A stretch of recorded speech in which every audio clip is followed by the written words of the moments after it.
اللہ الرحمن الرحیم۔ السلام علیکم ورحمۃ اللہ وبرکاتہ۔ بچوں کی حفاظت کے لیے یہ دعا ضرور پڑھیں۔ آپ اپنے بچوں کو جب بھی گھر سے باہر بھیجیں، کالج، سکول یا کسی جاب پہ جائیں یا گھر میں سے کوئی فرد باہر جائے تو اس پر قرآن پاک کی یہ آیت ضرور پڑھ کے دم کریں۔ اسے یہ بتائیں کہ گھر سے باہر نکلنے کی دعا بسم اللہ توکلت علی اللہ لا حول ولا قوت الا باللہ ضرور پڑھے اور آیت الکرسی پڑھ کر گھر سے باہر جائے۔ جب بچے باہر جائیں تو آپ یہ والی آیت بسم اللہ الرحمن الرحیم ربنا لا تجعلنا فتنة للقوم الظالمین ونجنا برحمتک من القوم الکافرین۔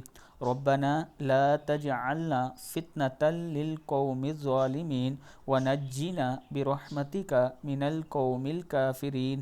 یہ ضرور پڑھ کے جائیں اور ان پر بھی دم کریں، خود بھی پڑھیں، بچوں کو بھی پڑھائیں اور ان پر دم کر کے گھر سے باہر بھیجیں۔ السلام علیکم ورحمۃ اللہ وبرکاتہ۔